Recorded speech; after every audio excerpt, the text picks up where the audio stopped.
Hello everyone and welcome to the UK's only TV programme that's dedicated to your mental health and well-being, the Chrissy B Show. And I'm your host, Chrissy B. Well, today we'll look into the damaging effects that separation can have on our mental health with our special guest, Kandy Dolor. She'll be telling me all about how she was left feeling lonely and vulnerable when two of her partners abandoned her, both while she was pregnant.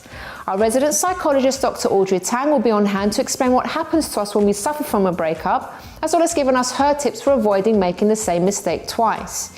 Nutritionist Lily Soutter will be here to give us some feel-good food tips, and she'll also be answering your nutritional questions, as well as giving us 2 mood-boosting recipes. Then at the end of the show, I'll be hearing from our good cause of the week, the grief preacher Jamie Denya, who'll be telling me all about the work he is doing to help young people and bullying, as well as telling me about an anti-bullying app, SanctaurEASE. Then I'll be giving you my top tips on how you can overcome feelings of abandonment.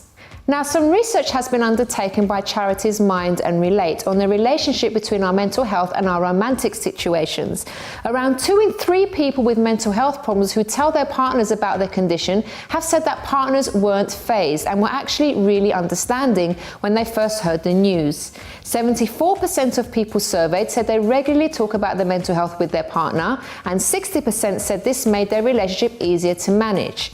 The same amount found that being in a relationship had a positive impact on their mental health issues. On the other side, half of partners said dating someone with a mental health problem wasn't as daunting as they thought it would be, with 47% saying they feel the mental health problem does not define the person.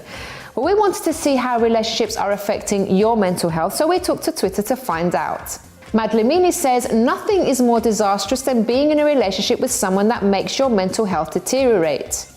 Depression notes say your mental health should come first before any job or relationship. If it's causing you stress, please leave and find something new.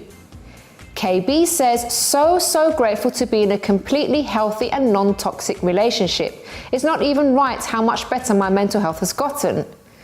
Kenneth is being considerate. He says, not getting into a relationship until my financial situation and mental health is legit. I can't be half-stepping with someone's daughter. Notorious ACT says, never again will I allow arbitrary relationship drama to make me feel guilty for sustaining my own mental health.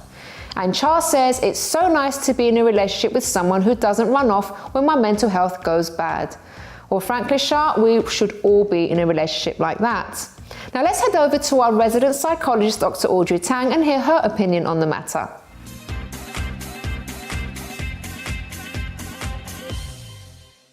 Welcome to the show, Audrey. Thank you. Thanks for having me, Chrissy. So abandonment and breakups, always difficult to go through. Very, very difficult. Heartbreak is one of those things where there are so many physiological symptoms as well as psychological ones, and they can take a lot of recovery from. In terms of sort of what you suffer when you experience heartbreak, it can differ depending on whether it's bereavement and whether it's abandonment or breakup or something like that, because the psychological effects can differ. But when it comes to physiological, the brain just thinks it's had some kind of physical distress and physical pain. Your levels of cortisol rise, so your stress level is much higher. Your self-esteem often takes a blow, and there is such a thing as broken heart syndrome. Sadly, new research has come about saying that does have longer lasting effects than originally thought. Really? It used to be that on an EKG it looked very different to a heart attack, even though the feeling was the same. It was that sudden shock and then you get the similar sort of symptoms.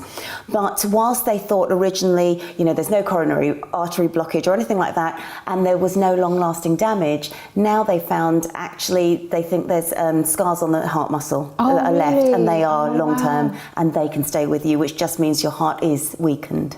And that's just, it's so sad. It's more important to get the right help that you need early. Absolutely. I mean, this came about very, very recently. In fact, I was just listening to it on the radio a couple of weeks ago. So when you talked about this show, it was kind of, oh gosh, that's very pertinent. Psychologically, we often all go through the process of grieving, the stages of grief, because it is a loss. Yeah. So you often start with that denial. The denial can be conscious or unconscious. Unconscious, it can be as simple as you go to make a cup of tea and you take out 2 cups. It's something that you would automatically do. The conscious denial can be I don't believe it's over, or they're going to come back to me, or whatever it is. Then you go through the phases of guilt and anger, bargaining. If I'm really good, then this will happen, or something will happen to me in return. But after that, whilst you then do experience still the loneliness and depression, you do begin to form that acceptance. And that's when you start getting a little bit more reflective. I'm not saying take any blame for the relationship ending, but certainly taking responsibility so you don't make the same mistakes in future. Yeah. And then you move through that and you get the hope and moving forward. It's difficult, and it can be made worse if there's been abuse, particularly psychological abuse, because something like gaslighting, the term comes from a very, very old Victorian play where a husband systematically made his wife think she was going crazy by doing things like hiding his keys and then saying to her, "Where did you put my keys?" Of course, she'd go to the original place where he had put his keys, and she couldn't find them, and he'd be saying to her, "Oh, this is you. You're clearly going mad." And that's systematic. And if somebody's been broken down by that systematic abuse, then when your self-esteem takes a knock, you suddenly start feeling, well, it must be me. It's completely me. And that takes an awful lot of work to get through as well. Of course, when there's children involved, it's an extra thing. So it's very, very complex. And one thing I would say is if there are children involved, you've got to also try and remember, hopefully, if you are on at least speaking terms with the other person, there are 2 of you who have to make the normality for the child. It's not all of your responsibility, even though it can feel like it. And of course, whilst you're going through the anger, the easiest thing is to want to almost use the child as a pawn and turn them against the other person. Of course, that's completely unhealthy, and we've got to remember the well-being of anybody else involved in that particular relationship. Now, Audrey, in the case where, there's not been abuse and there's just like one partner has just decided, look, I don't want to be in this relationship anymore. What is it about relationships that hit people so hard when there is a breakup? If that was unexpected for one person, I mean, usually if you're the one deciding I don't want to be in that relationship anymore, you're going through a thought process which you may not be letting the other one know about, because of course in your head you might think, well, actually I might decide this is the person for me. So there may not be any signals, there may not be any signs that anything's going wrong, and that shock, that change is often what can set people back. So that can be a major part of the problem of heartbreak and why people react so strongly. It's also that feeling of rejection. Someone doesn't want me, what's wrong with me? Whereas it's not a case of necessarily anything wrong with you, but you and that person may not have been the right fit together. And it can just be as simple as that. You can't blame yourself. Attachment as well that you have with a person. Because, for example, I can't imagine being without my husband. Yeah, of course. And the thought of not being with him is like, oh my God. Of course, you will go on, you carry on with your life, but it's just such a hard thing to sort of. It's hormonal as much as anything else. Oxytocin generates when you see that person that you've been attached to for such a long time. Same with animals, same sort of thing. You get used to their smell, you get used to how they are, but also in growing together with another person, you can change parts of yourself. I'm not saying you've compromised or lost anything in any way, but you will have grown with them. So there may be things that you no longer do that you used to enjoy doing just because together you've enjoyed something different. And of course that is suddenly thrown into disarray because that person's no longer there. So that's where another thing can happen, where you actually need to rediscover who you are in a breakup, not because you've changed in any sort of sinister way, but because you will have changed because you're going forward with somebody. So Audrey, what's the best thing to do if you are really feeling down after a breakup? There's a bit of advice I can give to you if you're going through it, and also actually anyone trying to help you, because that can be quite important as well. And for you yourself, it is rediscovering who you are without that other person, and it will be looking at things that you may have left behind, things that you have stopped doing, getting back out there, just socialising with people, not necessarily rushing into a new relationship or anything like that.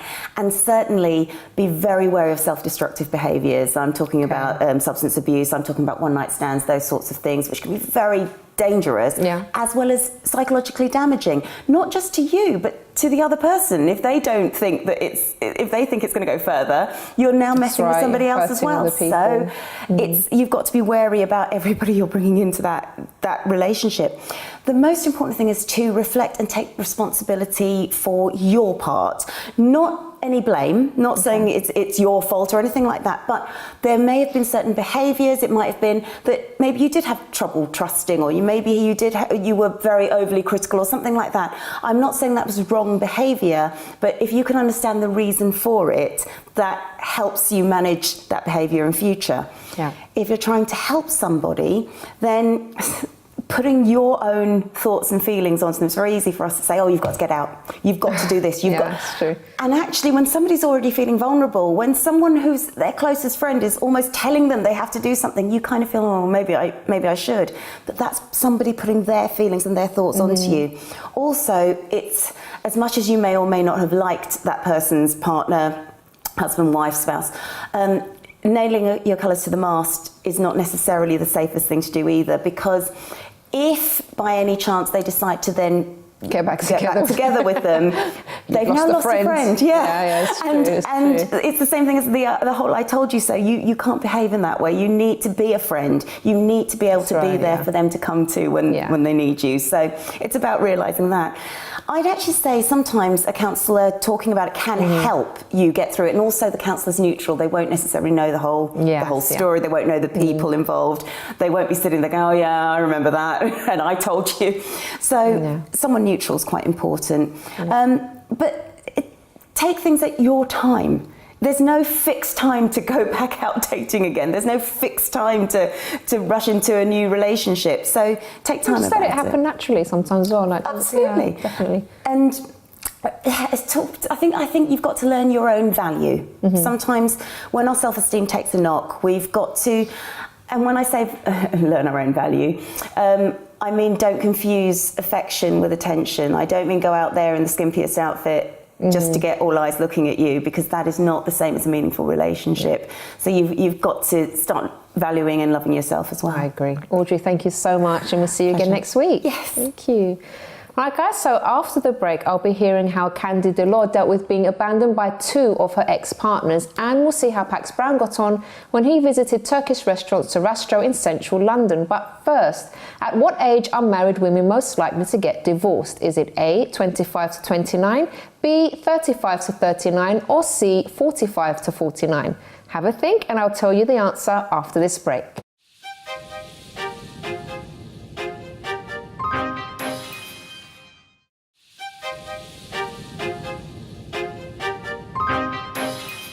Welcome back to the Chrissy B Show, everyone, your TV program for all things mental health and well-being. Now, before the break, I asked you at what age are married women most likely to get divorced? Is it A, 25 to 29, B, 35 to 39, or C, 45 to 49? The answer is A, between the ages of 25 and 29. We're here to share her experiences of separation and the effects they have had on her mental health is tonight's special guest, Kandy Dolor. Hello, Kandy. Hello, Chrissy. First time you're talking about this on TV, so first of all, thank you very much for coming and sharing something so personal, but it is obviously for the benefit of our viewers that maybe are going through something similar or have been through something and it's still affecting them in some way. Definitely. So can you tell us about your experiences with separation? Well, I've only been in 2 long-term relationships and they both ended in me falling pregnant, and that's what led to the separations. Okay. Both my ex-partners did not want to become fathers. They felt like they weren't ready, and that's how both of my long-term relationships ended, with me being pregnant and becoming a single mother. So when it happened the first time, what kind of things were going through your mind? Because obviously someone that you were sharing your life with, you loved, and then to hear those words, look, I don't want to be with you because you're pregnant. What did that feel like? Yeah, like I said, it was a long-term relationship. We're actually living together.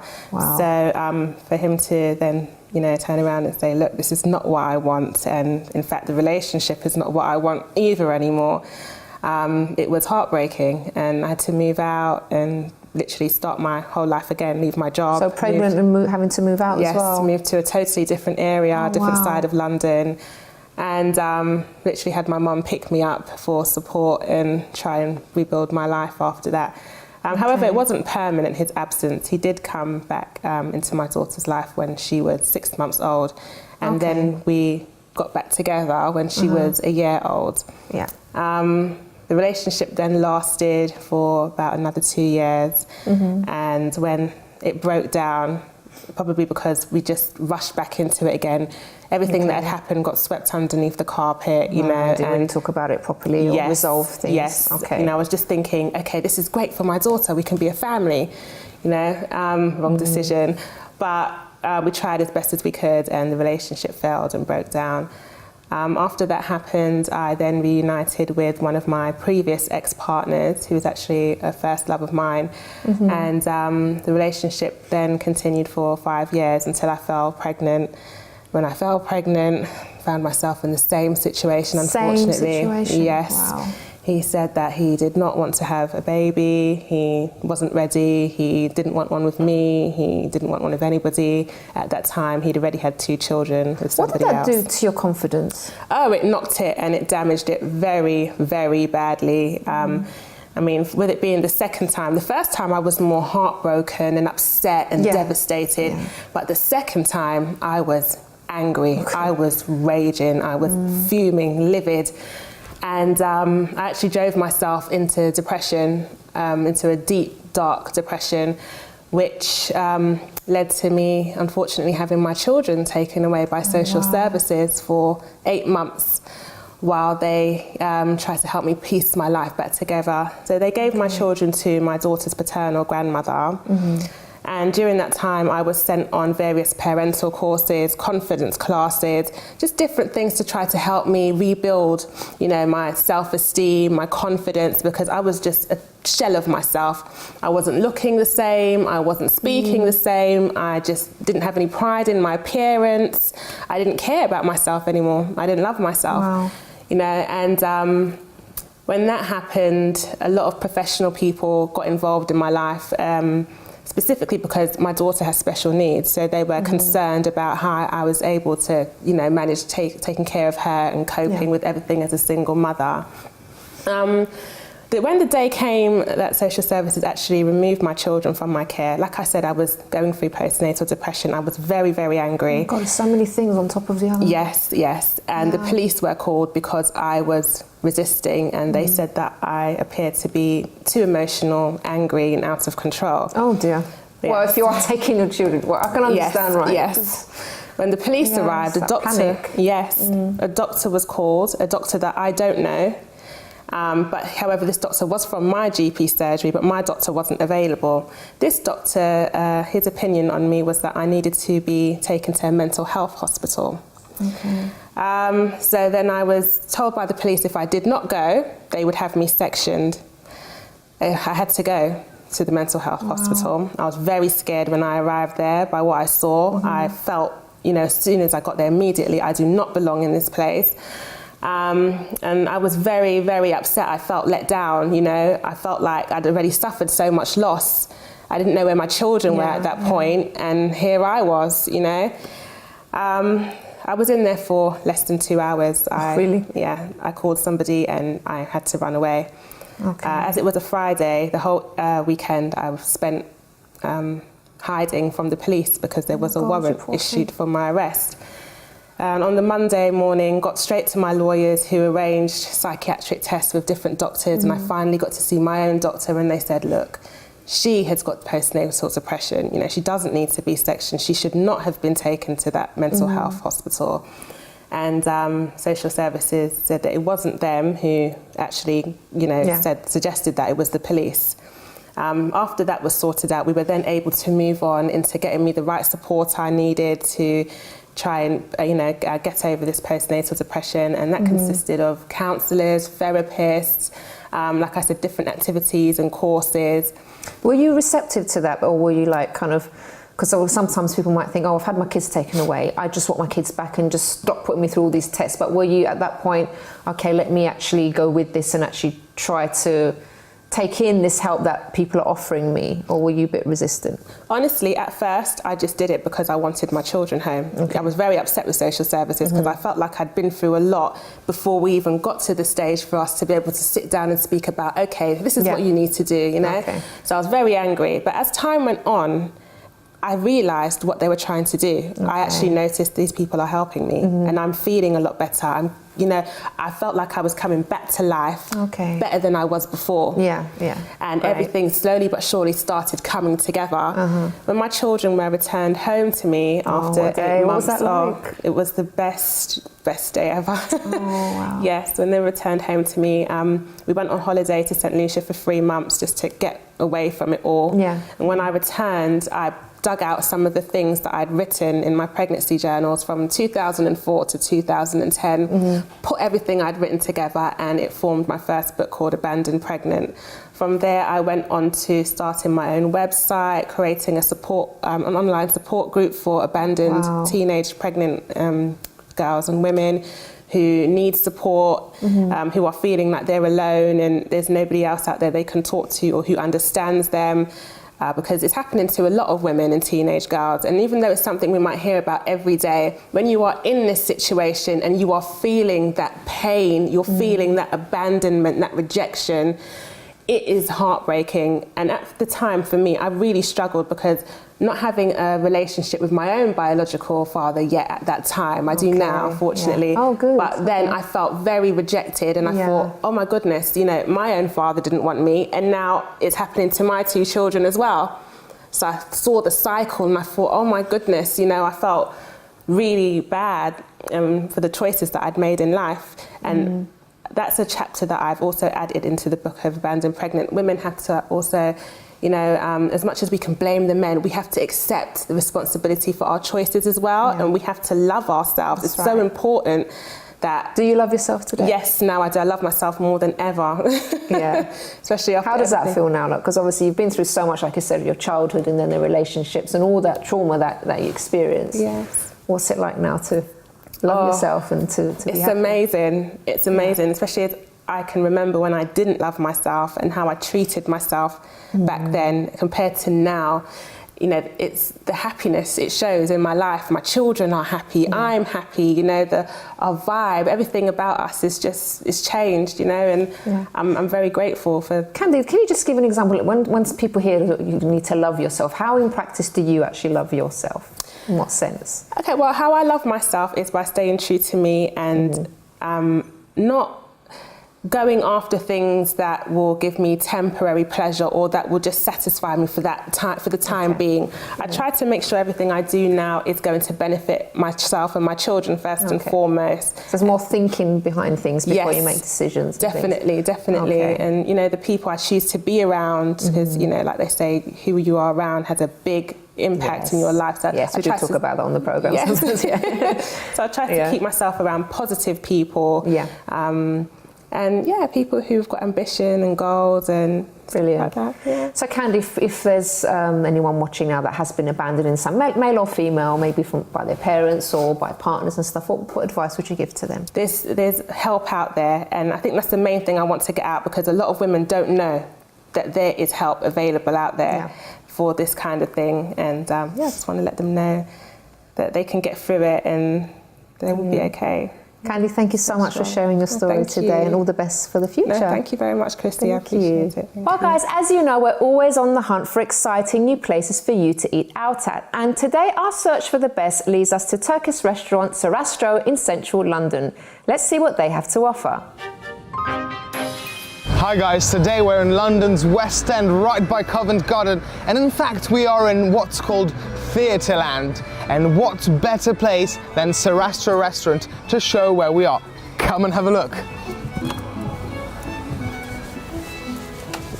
Hello. Hello, I'm Pax. Roxana, nice to meet you. Nice to meet you. Can I show you around? Yes, please.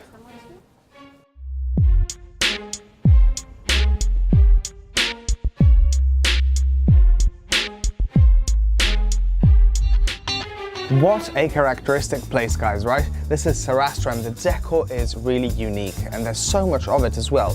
In fact, being slap bang in the middle of Theatreland is a very clever position because being surrounded by theatres, this is a pre-theatre dining restaurant. And in fact, the tagline is the show before the show, and it really is a show here.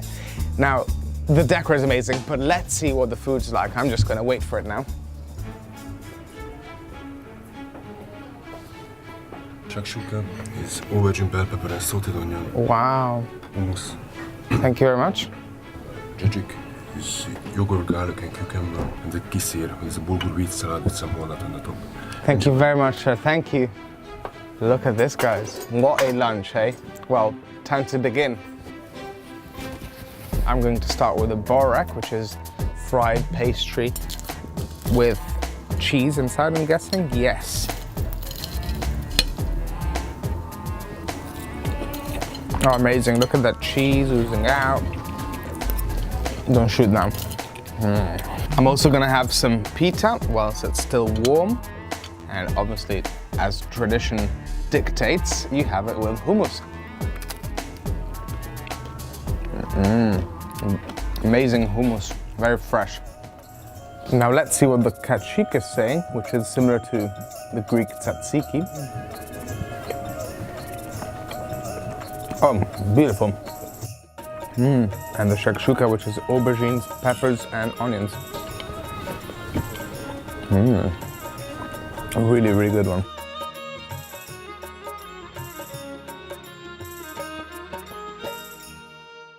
Guys, we're here with Murad, who is the owner of SanctaurEASE. How's it going? Good, thank you. Awesome. So could you tell us a bit about the history of this restaurant? Because it's such a visually stunning place and really characteristic. And, you know, I bet there's so much to know about this restaurant, so much to tell. Well, the founder was not me. The founder was my brother-in-law. He was known as King Richard of Covent Garden. He founded the place in '96. He passed away in 2009. And I came and took over the business. Honestly, stroke of genius, I would say. He was a character. He was a character. Awesome. And so I'm guessing this is really a pre-theatre dining venue, right? Your customers come here before or after theatre? How does it work? We've got a selection of customers. We have the pre-theatre, but the main business is the evening business. We have live music in the evening, so people, it's Motown on Thursday, Latin on Friday. Oh, right, so I didn't realize you had live music here as well. Great, so it really is a show. It's a show after the show. Yeah. I love that tagline, it's great. That's SanctaurEASE for you guys. What a great, unique place. Come and check it out, right by Covent Garden, in the middle of Theatreland. Thank you very much to SanctaurEASE. Well, after the break, nutritionist Lily Soutter will be giving us some healthy, feel-good food options, as well as answering all of your viewer questions and giving us 2 delicious recipes. But first, how many relationships are ended by text? Is it A, 33%, B, 45%, or C, 56%? Stay tuned to find out.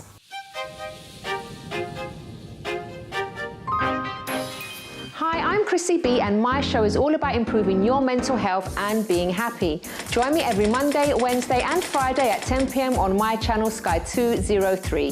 Visit chrissybshow.tv for more information and subscribe to our YouTube channel Chrissy B Show.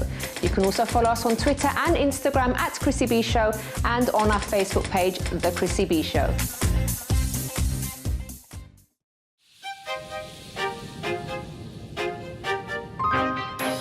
Welcome back to the Chrissy B Show, everyone, where today has been all about dealing with separation.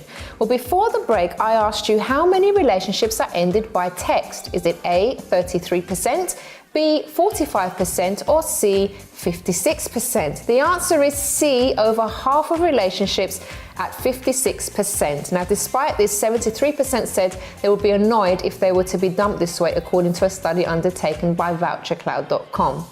Well, if you're reeling from a painful breakup, whether by text or not, there are many ways of lifting your mood, and none more so than through nutrition. So here we have nutritionist Lily Soutter back to give us her tips to boost your mood through food. Welcome back to the show, Lily. Thank you. Breakups, difficult to go through. Yeah. And, you know, people do need to particularly take care, because maybe all those unhealthy treats will come in, like the big tub of ice cream, watching all the romantic movies and crying your eyes out, all that kind of stuff. But what food? Why is food so important to lift our mood?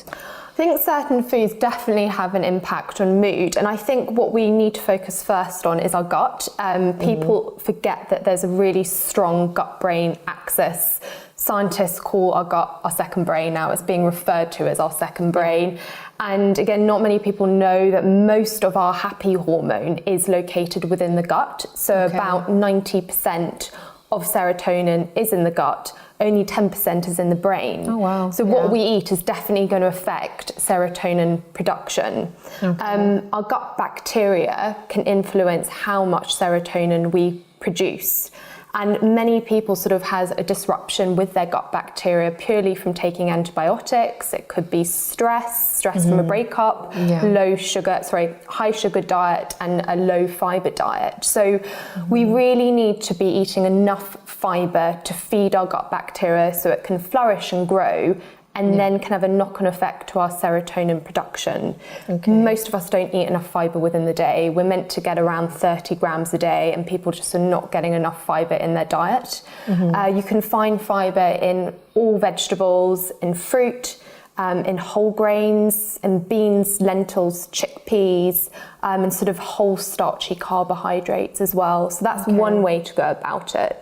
The other way is thinking about maybe fermented foods. You could have fermented foods each day, or as and when you can. So something like natural yogurt with live cultures is a fermented food. And what I mean by fermented food is that it's got bacteria in it, which has gut health properties, so it can support our gut bacteria. So natural yogurts, more unusual ones are things sort of like kefir, which is a fermented yogurt drink. Kombucha is a fermented tea, or sauerkraut. So anything fermented is always going to be great. Okay. So you're going to be making a couple of things for us today. Can you tell us about that? So what I'm going to be making is a really easy dish. So if you are going through a breakup or a divorce or whatever it is in terms of separation, and some people lose their appetite, whereas some people sort of overeat the wrong kind of foods. But it's a really, really quick, simple dish to put together, which is really healthy, and it's really good for balancing blood sugar. So if you don't feel like cooking, it's nutrient-packed snack / meal, which isn't going to disrupt blood sugar and is going to keep mood stable. So literally all you have to do, you can either toast the bread or have it as it is, but always choose whole grain. And that's what I was talking about when it comes to fibre. The whole grain bread will have that fibre in it, because the outer layer of the wheat basically is the bran, and that's where the fibre is found. As soon as you take that away, it becomes white bread, and there is very little fibre in that. So we literally just slice it in half. And then with half of it, I'm going to make sort of two different variations. Two variations. So the first one, I've got avocado. Avocado is full of healthy fats, basically, and it can really help to balance blood sugar as well. So we literally just smash some avocado. You can either mash it in a bowl previously, or you could just put it straight onto the toast. And then literally putting some strawberries on top. I would never have thought of that. And strawberries are actually pretty low in sugar, so they're great for balancing blood sugar, but they're also really fibre rich. Even the really sweet ones? Low in Sweet sugar? ones are going to be slightly higher in sugar, so in the summer they'll be slightly high in sugar, but as fruit goes, in general, they are pretty low in sugar in comparison to other fruits. And better than eating a tub of ice cream, right? Definitely, 100%. And then we put some pistachio nuts, so another source of fibre. It just makes it pretty. That's more like a dessert now, isn't it? Yeah, I know. So it's kind of like a slightly sweeter treat. Any particular reason why you've used pistachios?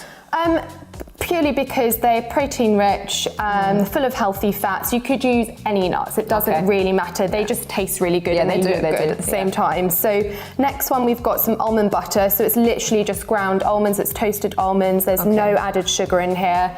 And again, this is where you get healthy fats, you get lots of fibre from it. And we just pile it on the toast.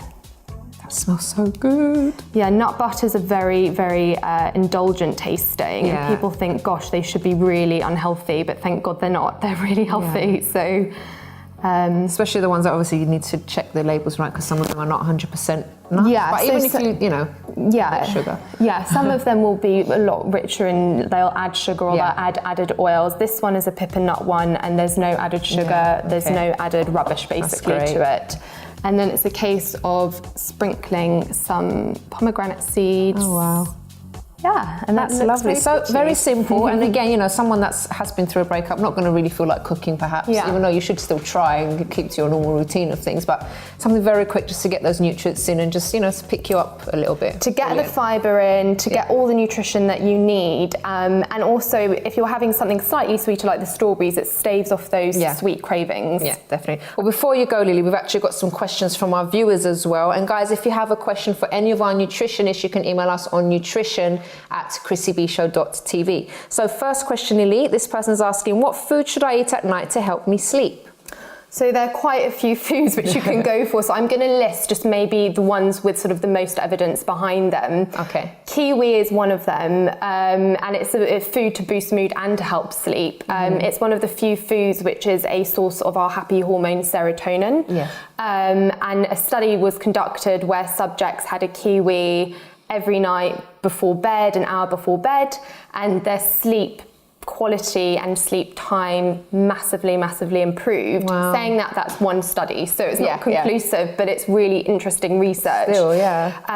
Tart cherry juice as well. Again, there was another study which was done with tart cherry juice where subjects had a small glass of tart cherry juice first thing in the morning and then just before bed, and this happened for 2 weeks, and their sleep time increased by more than 90 minutes per night. Really? Wow. So again, it's interesting Amazing. research, and it's because tart cherry juice is sort of a natural source of our sleep hormone melatonin, and that's why we think that it has these amazing effects. And maybe the last one that I would talk about is tryptophan, which I talk about quite a bit. I remember that one, yeah. Tryptophan is part of a protein molecule. So for example, You can find it in turkey. you can find it in turkey, you can find it in chicken, but you can also find it in other protein sources like sort of nuts or seeds. Yeah. And it's the precursor to our sleep hormone melatonin. And when that's combined with carbohydrate, so if you're going to make sort of a bedtime snack, this would make the perfect bedtime snack, because you've got your tryptophan source from the nut butter,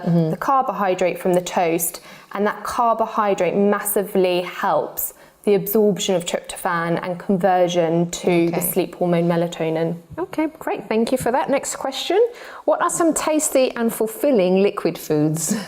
So it's a bit of a hard one because they're not a whole load out there really. It's a bit of a difficult one. The only thing I can think of to say with that is creating a liquid food like soups. They are so nutritious. So yes, it's basically a liquid meal, but it's so nutritious. You can pack in a pile of vegetables into soups, and you can hide a lot of vegetables in soups as well, and it still tastes good.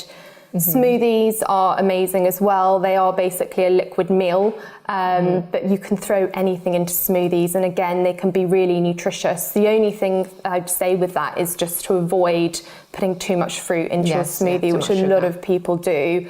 One piece of fruit max should be enough, and then pile in things like nut butters, seeds, spinach, avocado, whatever it is to bulk the smoothie out. So really good for you. Okay, and one last question for today, Lily. How much is too much coffee? What is my max amount of cups per day? So the government recommends 400 milligrams of coffee per day. So that's sort of the equivalent to a grande Starbucks, sort of Americano or filter coffee. It's quite hard because it boils down, what they say is about 4 cups a day, although they haven't really given the specific size of a cup. Yeah, that makes a difference. But apparently it's 5 espresso shots. So that is the max you can have a day. Saying that, everyone has different tolerances to coffee, so we all have different tolerances. One person may metabolize it very well, whilst the other person may not. And if a person can't metabolize coffee very well, they could feel anxious or jittery, and it can really affect their sleep. So I personally think it's quite individual, and the less the better. Coffee is absolutely fine to have in moderation, but many people consume it to excess. So same with tea, would you say, Lily? Tea has caffeine as well, so it's exactly the same thing. And tea can be just as rich in caffeine as coffee can. So it depends on how strong you make the tea. Same thing, it's still caffeine, and same with sort of soft drinks like Coca-Cola. They're also caffeinated drinks. So all these caffeinated products sort of need to be looked at and had in moderation. Okay, brilliant. Lily, thank you so Thank much, you. and we'll see you again very Yes. soon. Thank you. All right, guys, so after the break, I'll be hearing some of the amazing work that Jamie Denyer is doing to help prevent bullying, and I'll be giving you my tips on how to overcome feelings of abandonment. But first, how many counselling sessions have Childline had this year about bullying? Is it A, 18,000, B, 24,000, or C, 42,000? Have a think, and I'll tell you the answer right after this break.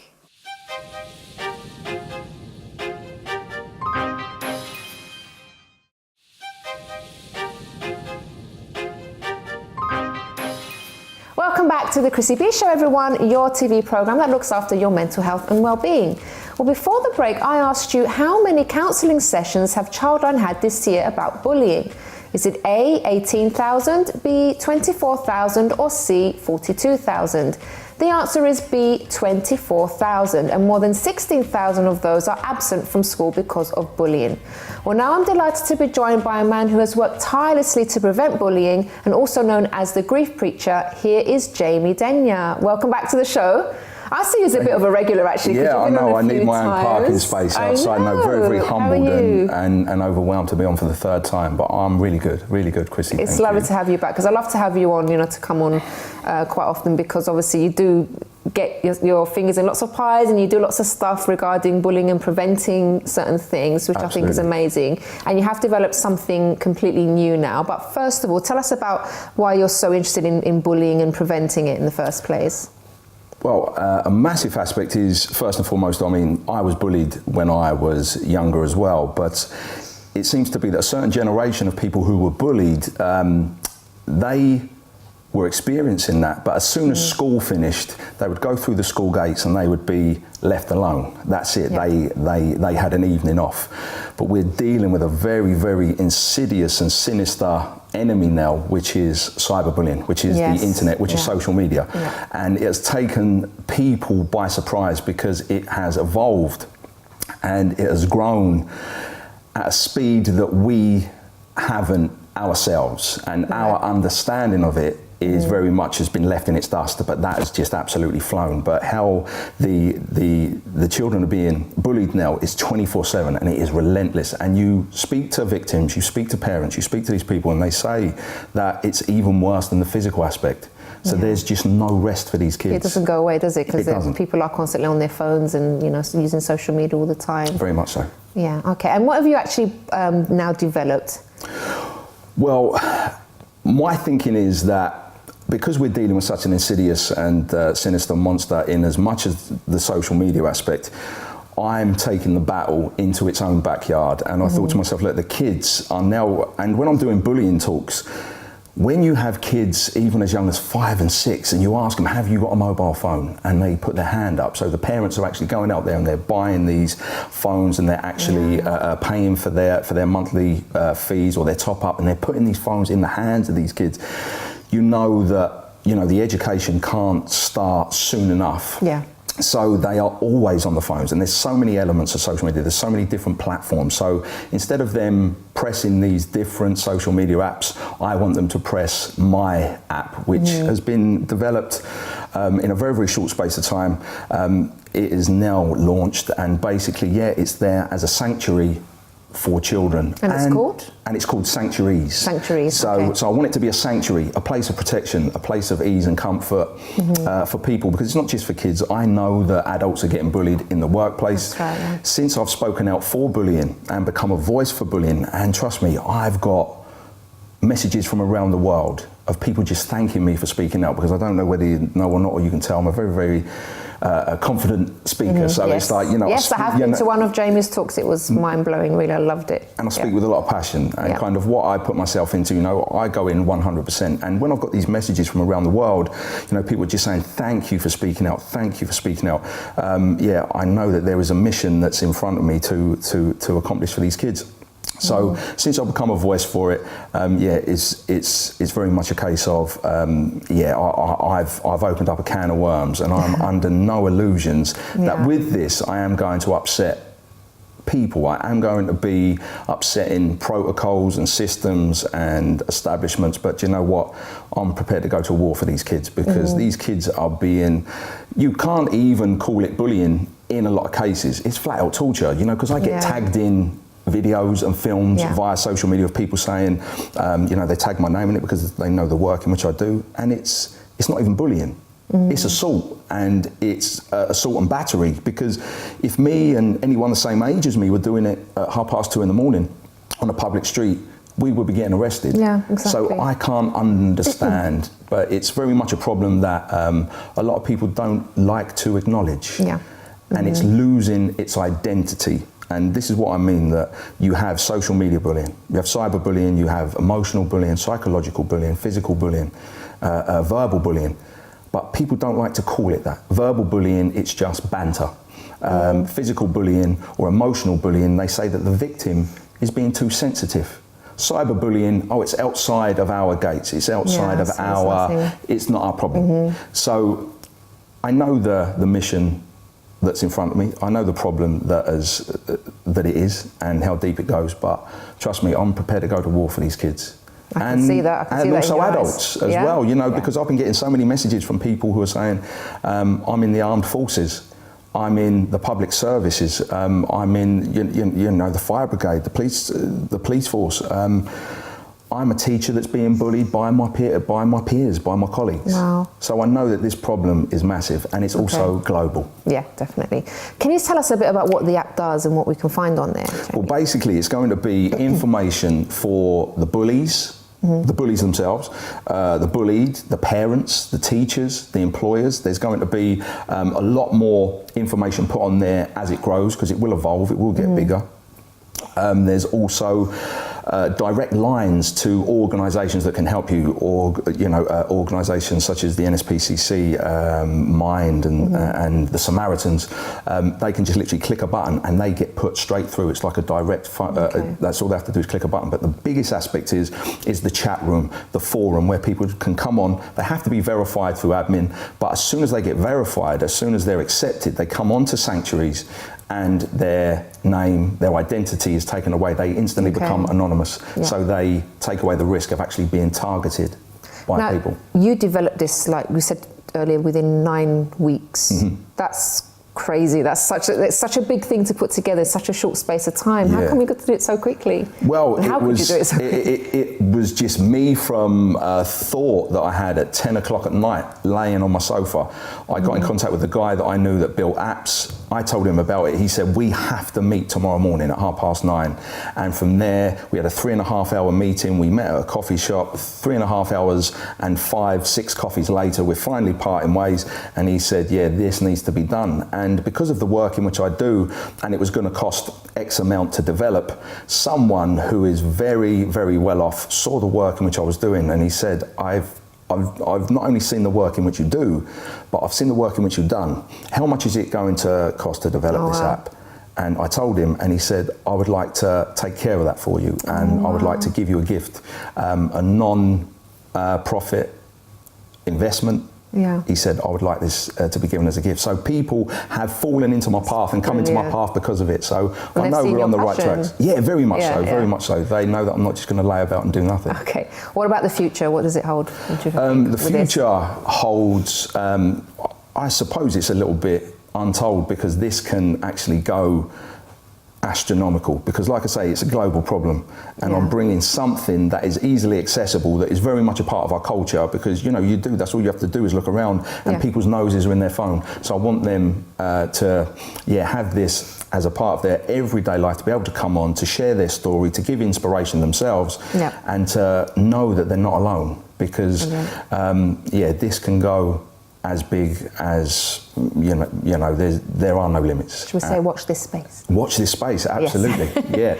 Couldn't have said it better myself. Jamie, thank you so much for coming on to talk about it, and we're looking forward to all the updates from you. Thank you very much. And again, obviously, you're welcome to come back on the show and talk about the progress. Always, this is your home now. Thank you very much. I'm amongst family. Yeah, definitely. All right, guys, so don't go away, because now I'm going to be covering some tips on overcoming feelings of abandonment.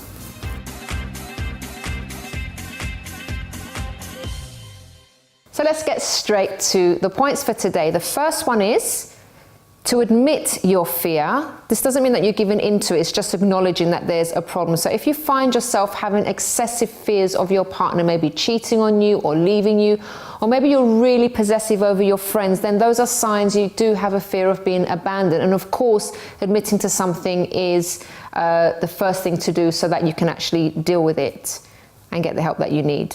The second point is to have realistic expectations. So I, in particular, had very unrealistic expectations of my boyfriend, and I used to feel really afraid of losing him, which made me very obsessive. So I would expect him to call me all the time, to shower me with affection, and he wasn't very affectionate back then. And I will never forget the time that he decided to go out to a club with his friends and didn't tell me about it. And because I didn't know, I was calling him as usual in the evening like I normally would, and then he wasn't picking up, and then I started to panic, and I was just calling him and calling and calling.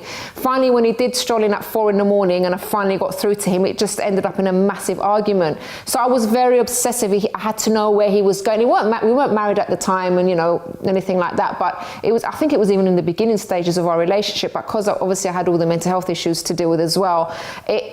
It was just ridiculous for him. So if you are in a relationship, maybe it won't be to the extent that the things that I was doing, but don't start thinking all sorts of negative things if they haven't called you. And maybe you're actually like this with your friends as well when they don't call you back. And sometimes actually, friends are actually busy, or they're going through their own things sometimes. So you can't be so like, oh, why didn't you call me? I haven't heard from you, or I needed to speak to you and you weren't there for me. It really does drive people away and puts people off. So make sure you have realistic expectations of your friends and partner. And the next point is, don't relive the past. So if you have been abandoned by someone, be careful that you don't take these feelings into a new relationship or friendship and tarnish with the same brush, because you'll end up, you'll probably risk actually pushing people away by making them suffer for the mistakes other people have made. And it's very easily done, as soon as someone kind of seems to display the same sort of behavior as someone that may have left you, or a friend that kind of let you down. It's very easy to start making a whole thing in your head, or conjuring up a whole soap opera in your mind about why this person's done that, or why they've made that little comment. So don't how can I say, relive everything all the time. Make sure you do move past that and get help for that if you're not being able to move past it. And finally, don't make anyone your world. So this one is extremely important, and this is the mistake that I made with my boyfriend, that he was my world. He was at the time the only thing that seemed to make me happy at the time, and it was so much pressure. So you need to have more than one loving and supportive person around you. You can have a group of friends. For me in particular, it's my faith that I depend on. For others, it could be, they have lots of people around them that they can turn to. So just make sure that you don't have that one person that you're obsessed with, and that, if you lose that person, your whole world will fall apart. Well, everyone, we have reached the end of today's program, but if you have a story that you would like to share, or maybe you're a charity as one that you would like to come and talk about what you do to help others, then do get in touch with us. You can email us on info@chrissybshow.tv. You can also tweet us at Chrissy B Show, or leave a message on our Facebook page, The Chrissy B Show. And if you'd like to know more about me and how I dealt with panic attacks, anxiety, depression, and other mental health issues, you can visit my personal website, which is mylifeafterdepression.com. Till next time, bye for now. After the break, nutritionist Lily Soutter will be giving us some healthy, feel-good food options. I don't like it. You can either mash it in a bowl previously, or you could just put it straight onto the toast. Sorry, one sec. Guys, can we have a spoon, please? Spoon in the studio. Spoon in the studio! Yeah, I didn't think about that.